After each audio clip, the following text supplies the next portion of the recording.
Here are today's top stories.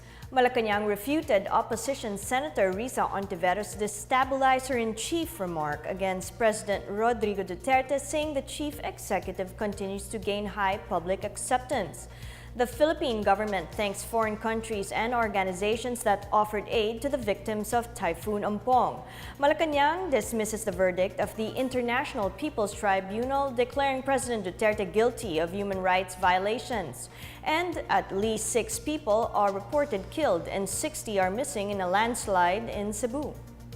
Good day, I'm Pia Rosas Morato. Welcome to the PNA Newsroom.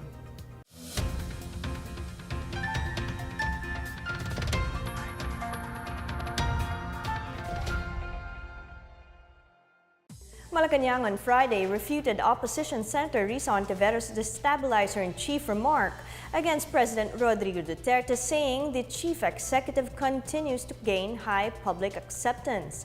Spokesperson Harry Roque said in a statement that it is ironic that Ontiveros, who spends so much of her time undermining the efforts of this administration, would refer to the president as the stabilizer-in-chief. On Thursday, Ontiveros hit Duterte for accusing the opposition of plotting moves to unseat him.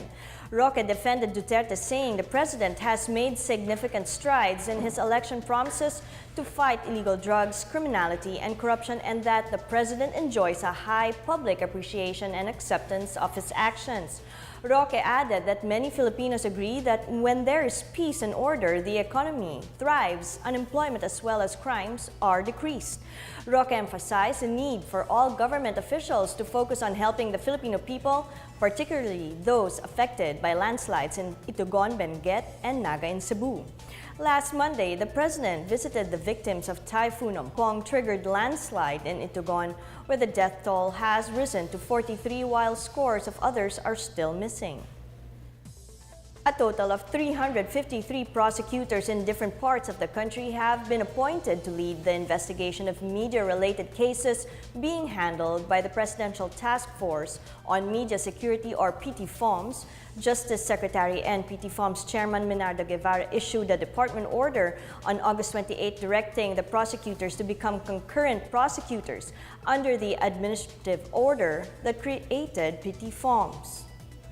The prosecutors had been previously designated to investigate cases assigned to the Interagency Committee on Extralegal Killings, Enforced Disappearances, Torture, and other grave violations of the right to life, liberty, and security of persons, which former President Benigno Aquino III created by virtue of AO number 35 in 2012. Under their new assignment, the prosecutors will spearhead the special investigation task groups in a bid to solve media killings in the country.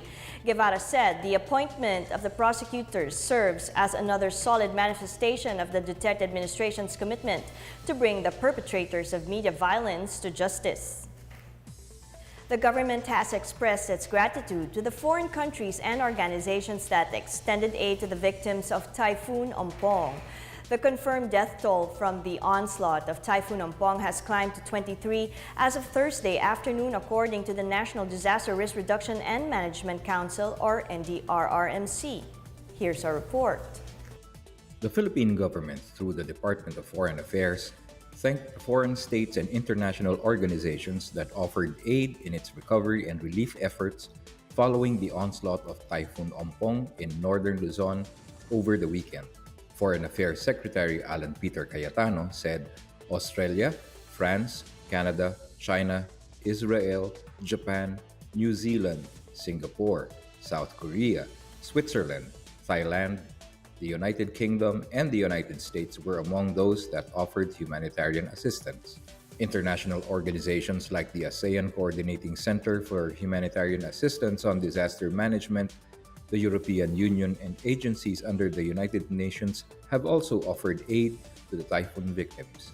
Aside from immediate humanitarian aid, the Philippines has also received offers for post-disaster rehabilitation of affected agricultural areas. As the lead agency for the Philippine International Humanitarian Cluster, the DFA has activated the Philippine Humanitarian Assistance Registry, where details of offers of assistance shall be recorded.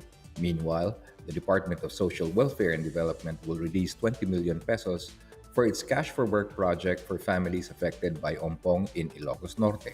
Nearly 350,000 affected families were reported in the Ilocos region. Over 44,000 houses were damaged, including over 3,600 that were totally destroyed in regions 1, 2, 3, and the Cordillera. The DSWD is also assisting local government units in rapid damage assessment and needs analysis. For the PNA Newsroom, I'm Abs Abando. President Rodrigo Duterte will no longer insist on asking Congress for emergency powers to solve the traffic issue in EDSA.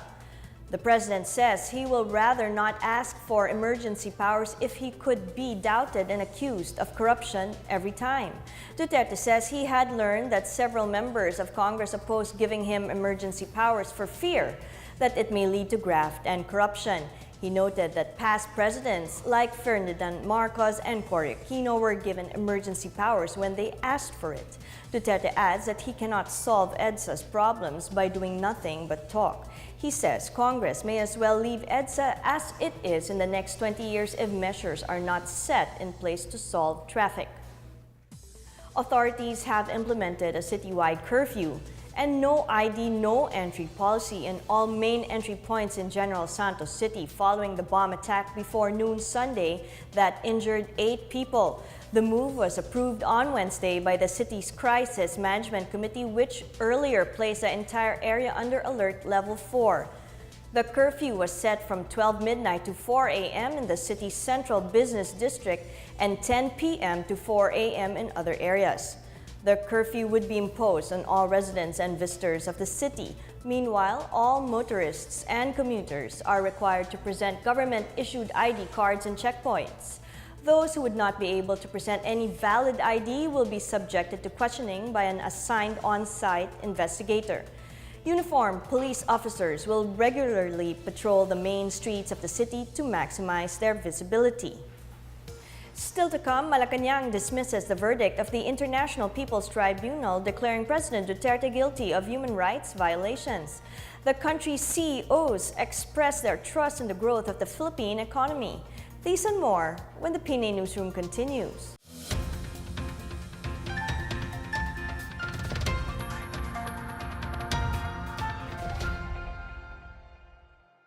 This is the bottom line. The government needs to help the poor cope with higher prices regardless of where they are coming from. It doesn't matter if it's train or not train, if it's oil imports, if it's supply issues in agriculture. It is the responsibility and duty of the government and society more broadly to help those who need help. So under train, there are social mitigation measures. You've heard of this. Pero kailangan po natin ilagay sa konteksto na kasama po ito sa disenyo ng train law. Hindi po ito afterthought. This was part of the design from the very beginning. Yung unconditional cash transfers po natin ay lagpas 6 million na po ang disbursement, and the remaining UCT beneficiaries will receive their 2,400 this year, but it will become 3,600 next year and the year after that. Ang Pantawid Pasada, sana matulungan po ninyo kami na i-communicate ito dahil ang DOTR at LTFRB ay nananawagan po talaga sa lahat ng may hawak ng lehitimong prangkisa na kunin na po ang kanilang Pantawid Pasada para ibigay sa kanilang mga drivers. No? More than 86,000 Pantawid Pasada cards are now available for pick-up. So sana po matulungan ninyo kami na malaman nila na kukunin na po. Nasa website po yan at sa mga information materials ng LTFRB at DOTR. Ang Philippine ID system, yan po ay makakatulong para maging targeted ang ating mga subsidiya para sa mga poor households. This was ratified by Congress in May, signed by the President, by President Duterte last August 6, and the PSA targets release of the IRR in October, and from October to November, 1 million unconditional cash transfer beneficiaries will reserve first priority to be enrolled in the Philippine ID system.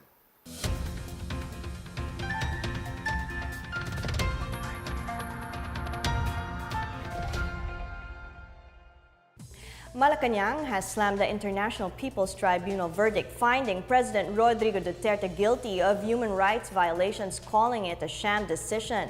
Presidential spokesperson Harry Roque says the so-called tribunal has no official sanction and the validity of its findings will depend on the credibility of the tribunals. Roque, a former co-chairperson of the Philippine Coalition for the International Criminal Court, said he did not even know any members of the jury in the roster. He said members of the jury could be a propaganda body of the international leftist movement. Roque pointed out that there is a strong networking between the Philippine leftist organizations and international leftists, particularly in Europe. The country's top business executives continue to show trust in the Philippine economy's growth. In a survey by the Management Association of the Philippines and the PricewaterhouseCoopers, 89% of CEOs in the country believe the economy will reach this year's revenue target. Respondents say this is due to the government's tax reform program as well as higher state spending. Meanwhile, 79% of CEOs believe the Philippines can surpass the average growth rate of other ASEAN member nations. Malacanang said it welcomed this positive development.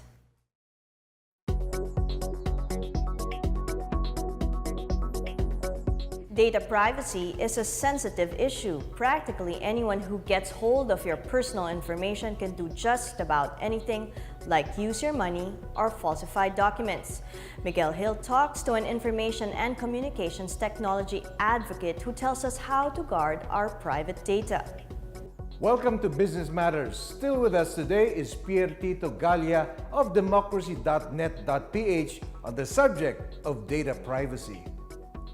In practical terms, if you go to a bank, what information do they absolutely need and what information if your objective is to open a simple savings account? The Bangko Sentral ng Pilipinas has prescribed in a circular that you only need one government ID and that's it. Our government, because of existing practices and those that are being disseminated by the National Privacy Commission, they're already working to make sure that whatever data that we provide is being carefully contained and processed by government. The best defense against your data being compromised is you.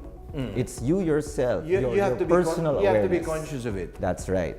Apparently, there is money to be made from stealing the list of employees. That is true, which is why the Data Privacy Act is not limited to electronic information. The mere theft of a filing cabinet that's full of resumes and 201 files is considered a personal information breach. Someone could go to jail for that. So it's legally actionable, meaning to say if a company is lax and that negligence results in the theft of the information, personal information of either their applicants or applicants or employees, those they've already hired, they can be sued for that. Yes, they can. In fact, it's not just going to be employees alone. The mere fact that you have the resumes, the personal information of applicants, that already makes you covered under the Data Privacy Act. Okay, online there are a lot of sites that ask for information. Some of these sites are probably you have to be wise to that. Of course. And you have to make an effort to be always aware. That's right. Because sometimes they catch you off guard. Most legitimate businesses, if they transact online, if they are compliant with the Data Privacy Act and the NPC circulars, they don't ask for more than what is necessary. For instance, what is necessary, Pierre? Your name, that's it. Beyond that, if you're buying something online and they have it delivered, then you provide your name and your name and your address. Some sites even do not require your name, just the address. And so there you have it. We hope we've cleared the air on the subject of data privacy. Thank you for watching the show where we make it our business to give you information that matters. I am Miguel Hill for Business Matters.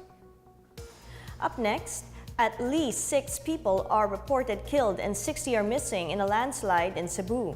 43 couples are set to tie the knot in a mass wedding ceremony in Baguio City. The PNA Newsroom returns after these reminders.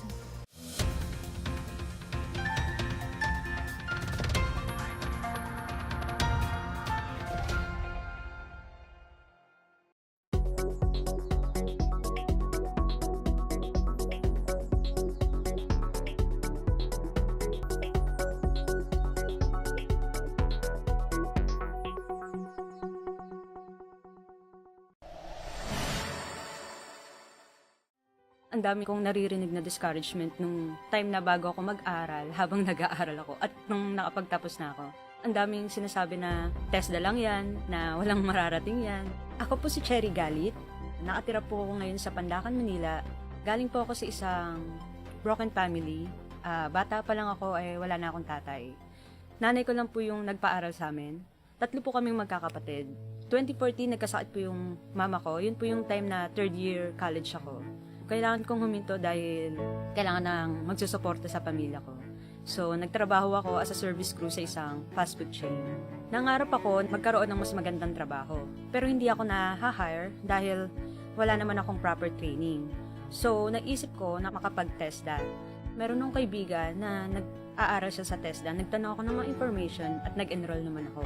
Nagkataon na yung TESDA na ipag-tie up sa isang beverage company na kukuha sila ng food and beverage graduate na pag-aaralin ng bartending.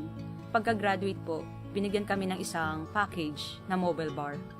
Doon na po nagsimula yung negosyo ko. So sa unang event ko, nabayaran po ako ng 5,000 pesos.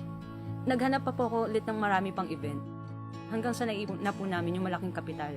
So, ayun na po, doon na po lumalaki at nakikilala yung mobile bar namin. Nung una po talaga sobrang struggle dahil wala akong transportation, wala akong kapital, wala akong ibang tao, kundi kami-kami lang po. Nandito na po kami ngayon. 3 na po yung mobile bar namin na ginagamit, palit-palitan sa iba't ibang event. Plano namin na pag umangat pa, magkaroon na ng pwesto or magkaroon ng sariling bar and resto.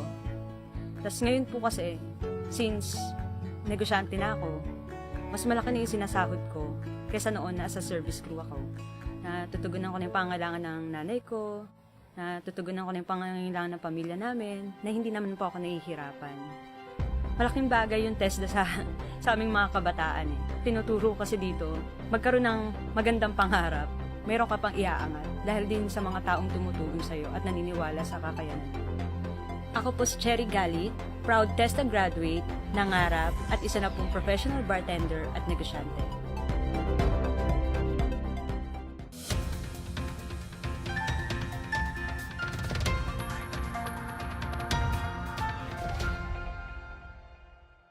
The Philippine Navy and Japan Maritime Self-Defense Force, or JMSDF, conducted a so-called relation exercise at the Clark Air Base, Pampanga. The Naval Air Group and JMSDF Air Patrol Squadron participated in the exercise to strengthen the friendship and bond of the two allied navies, as well as improve maritime security cooperation. The pilots and crew of Beechcraft King Air C-90 aircraft led by Lieutenant Commander Jerry Catbagan headed the Navy delegation. The SEF was represented by the P-3C Orion headed by Air Patrol Squadron 2 Executive Officer Captain Koichi Matsuura. Both parties had the chance to showcase their capabilities as well as improvements in their equipment and procedures. The Navy says the success of the activity reflects a progressive and lasting strategic partnership between the Philippines and Japan's defense departments. At least 6 people, including a 4-year-old child, were confirmed dead in a landslide in the city of Naga, south of Cebu City. Jules Regner of the Cebu Provincial Disaster Risk Reduction and Management Office said the landslide occurred early Thursday morning in Sitio Sindulan. Aside from the 6 fatalities, 15 people were injured during the landslide. Rescue teams are looking for more than 60 missing individuals believed to be buried alive. The PDRRMO believes that occasional rains in the past 2 days had caused a landslide which buried some 60 houses. The landslide displaced about 287 families. Naga Mayor Christine Chiong declared barangays na Alad, Tinaan, Mainit, Pangdan, and Kabunggahan under state of calamity. Meanwhile, President Rodrigo Duterte is expected to go to Naga, Cebu to survey the damage caused by the landslide. Baguio City is assured of once again being the overall winner of the Batang Pinoy National Championship. The host city has gotten 46 golds, 46 silvers, and 57 bronzes to take the top spot. Quezon City and Cebu City moved to second and third places, dragging down erstwhile medal leader Laguna to fourth place. Cebu Province is currently in fifth place, followed by Dasmariñas, Lucena, Pangasinan, Zamboanga City. Taguig City rounds up the top 10 with 10 gold, 6 silver, and 9 bronze medals. As Baguio City recovers from the damage caused by Typhoon Ompong, some residents will take the time off to get married in a mass ceremony officiated by the local government. Janice Cave has this story. A total of 43 couples are set to exchange vows in a mass civil wedding sponsored by the city government at the SM City Baguio Atrium on Saturday. CSWDO Chief Betty Fangasan said the mass wedding is one of the highlights of the celebration of Family Month and is part of Baguio's 109th Charter Anniversary Month. Organizers of Family Month came up with the idea to legalize the bond between cohabiting couples who have no impediment to marry. Baguio City Mayor Mauricio Domogan will officiate the ceremony, while the heads of the various departments under the city government, as well as the councilors, will serve as primary sponsors of the couples. Fangasan said the mass wedding will be held in coordination with the Hotel and Restaurant Association of Baguio, or HRAB. The mass wedding coincides with HRAB's Hotel and Restaurant Tourism Weekend. To celebrate the occasion, a giant cake with a red velvet motif that can feed up to 12,000 people will be served, with U.S. Ambassador Song Kim doing the ceremonial slicing. The youngest couple to be wed is aged 22 and 19 years, and the oldest, 52 and 55 years old, who had been living together for 32 years and have 6 children. For the PNA Newsroom, I'm Janice Cave. Let's now check out the weather forecast for Metro Manila and the rest of the country.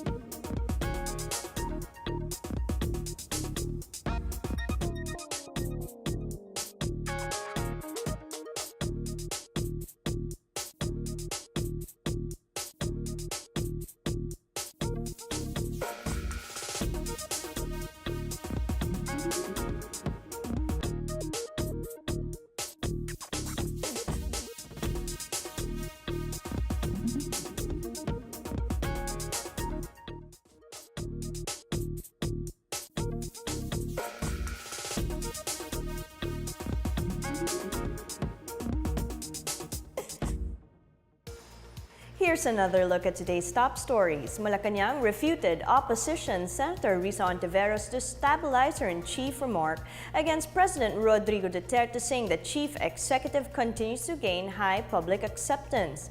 The Philippine government thanks foreign countries and organizations that offered aid to the victims of Typhoon Ompong. Malacanang dismisses the verdict of the International People's Tribunal declaring President Duterte guilty of human rights violations. And at least 6 people are reported killed and 60 are missing in a landslide in Cebu.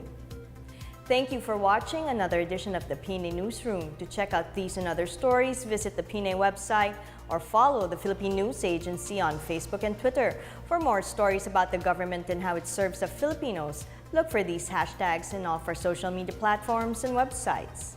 And that's your daily dose of the latest news and information that you need to know from the PNA Newsroom. I'm Pia Rosas Maroto. Good day.